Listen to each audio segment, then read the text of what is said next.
수험생 여러분 안녕하십니까? 부동산학 개론의 김하선입니다. 자, 설 연휴가 끼는 바람에 2주 만에 여러분 뵙고 있는 것이죠. 대단히 반갑습니다. 자, 이번 주에도 마찬가지로 배웠던 내용 다시 한번 가볍게 정리하는 시간을 가져보도록 하겠습니다.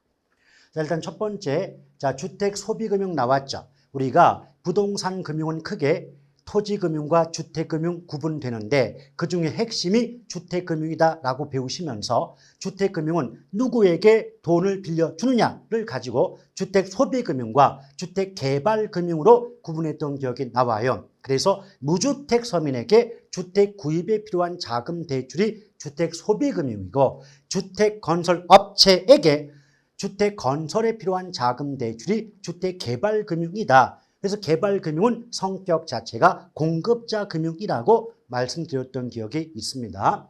그럼 주택소비금융은 장기저리, 일시대출, 분할상환의 모습을 보이는 반면 주택개발금융은 상대적으로 단기고리, 분할대출, 일시상환의 모습을 보인다. 맞아요. 왜 그러냐면 제가 아까 무슨 말씀드렸습니까? 주택소비금융은 무주택 서민이니까 예컨대 주택구입자금 1억을 대출해 준다고 보고 있고요. 또 주택개발금융은 공급자 금융으로서 예컨대 주택건설에 필요한 자금 1,000억을 대출해 준다라고 구분해 보자는 거죠.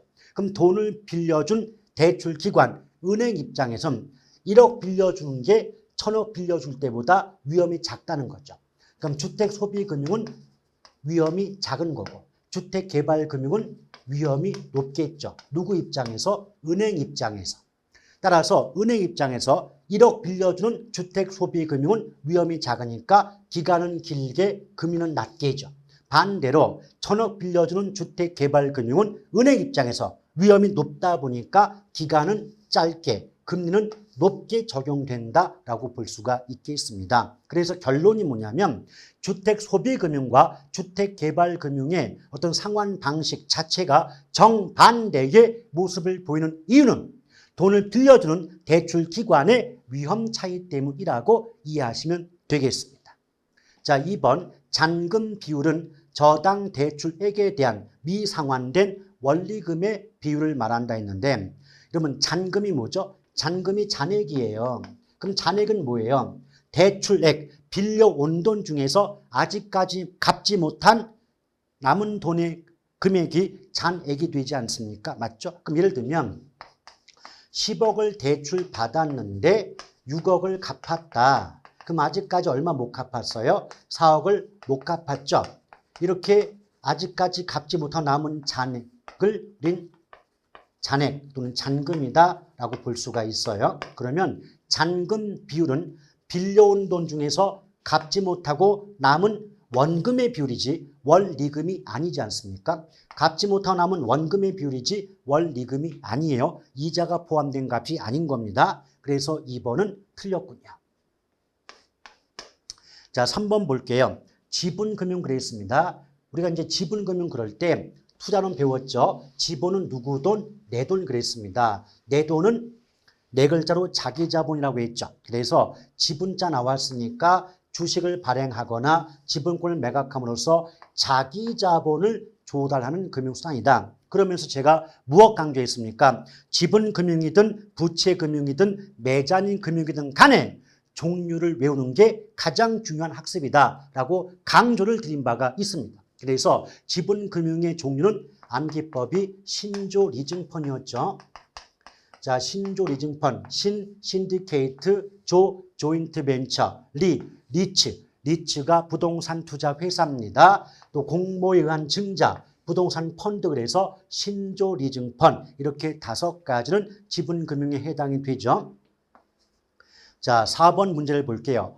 매자닌 금융 되어 있습니다. 이 매자닌 금융은 지분금융과 부채금융의 중간적 성격을 가지고 있어요. 그래서 여기에 보니까 주식과 채권의 성격을 함께 갖는다. 이 말을 다르게 바꾸면 주식이 지분이고 채권이 부채가 되니까 부채금융과 지분금융의 중간적 성격을 갖는다. 이렇게 말을 바꿔도 같은 의미를 담는 지문이 돼요.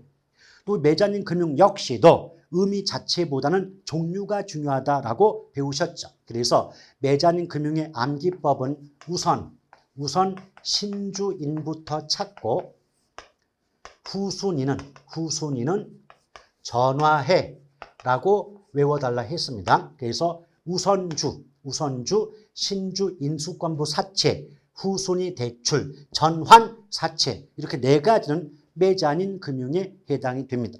그러니까 여기 보니까 우선주, 신주인, 후순위, 전화해 네 가지 나와 있죠. 그래서 4번은 옳은 지문이라고 보시면 됩니다. 그런 다음에 5번 문제 볼게요. 자, 일반적으로 대출 초기에, 대출 초기입니다. 초기의 이자율, 금리 수준은 고정금리보다 변동금리가 높다. 틀렸네요. 여러분, 초기의 금리 수준은요, 고정금리가 변동금리보다 높아요. 왜 그렇다고 배웠습니까? 여러분, 고정금리는 한 번 금리가 결정되면 중간에 못 바꾸죠. 그렇기 때문에 처음부터 높게 설정이 된다는 거예요. 근데 그에 비해서 변동금리는 대출 당시의 금리가 대출 기간 동안에 시장 상황이 변동하게 되면 바뀔 수 있기 때문에 처음부터 높게 설정한 이유가 없는 거죠. 오케이? 그래서 결론이 뭐냐면 대출 초기의 이자율 수준은 고정이 변동보다 높다고 꼭 기억하시길 바랍니다. 근데 고정이 변동보다 높다고 해야 되는데 고정보다 변동이 높다고 했으니까 틀린 말이죠. 자, 6번 변동이자율 저당대부 방식은 차입자의 이자율 위험을 대출자에게 전가시키고자 고안된 방식이다. 땡, 틀렸습니다.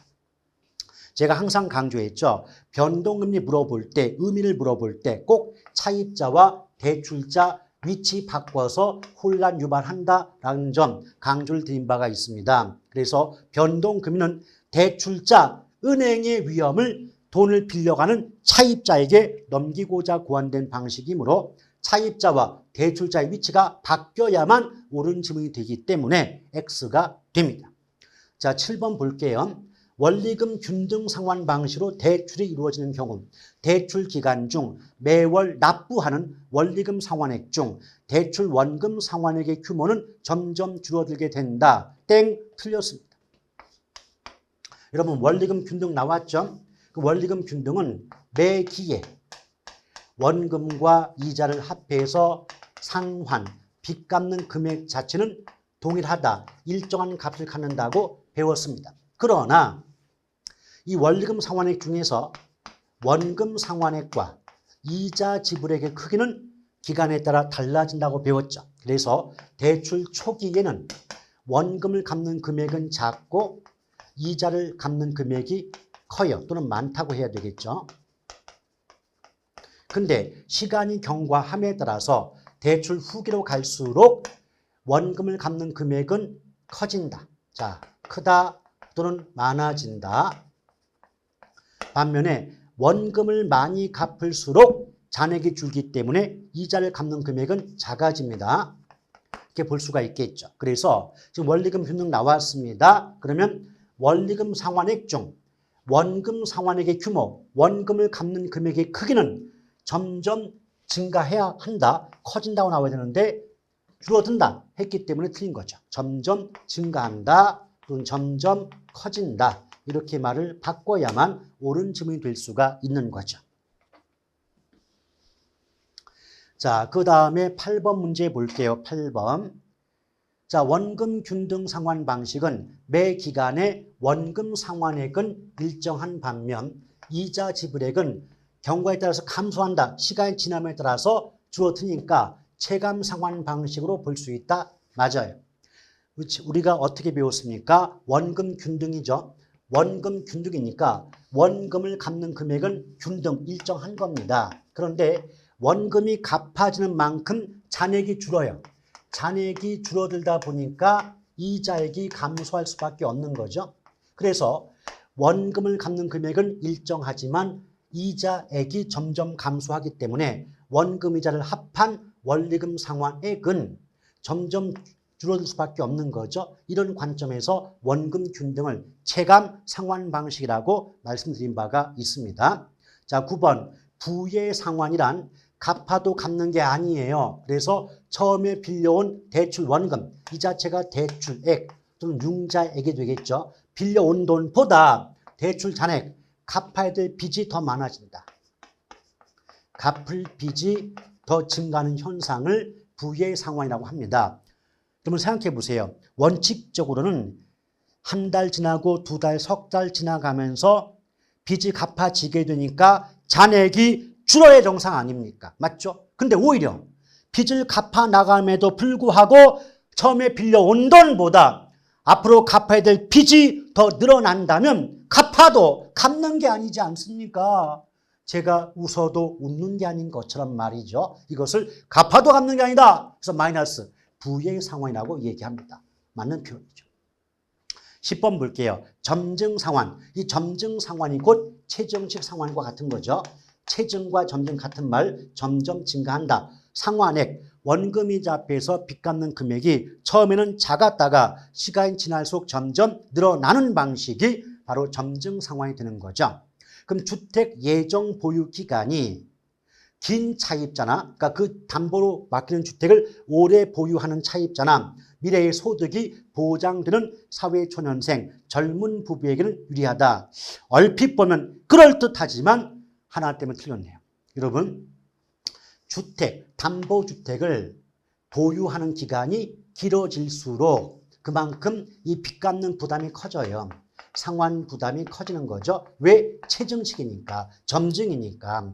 다시 한번, 점증 또는 체증은 빚 갚는 금액이 처음에는 작았다가 시간이 가면 갈수록 점점 빚 갚는 금액이, 상환액이 증가하는 방식이 체증식이잖아요. 점증이잖아요. 그렇죠. 그러면 그 담보주택에 오랫동안 거주할수록 이 차입자가 부담해야 될, 감당해야 될 빚이 더 늘어납니다. 그래서 오히려 주택 보유 예정 기간이 긴 차입자는 불리합니다. 그래서 이 문장은 틀린 지문에 해당이 되는 거죠. 자, 이렇게 해서 오늘 배웠던 내용 가볍게 다시 한번 정리해 보았고요. 다음 주 이 시간에 보다 활기찬 모습으로 다시 뵙도록 하겠습니다. 대단히 수고하셨습니다. 고맙습니다.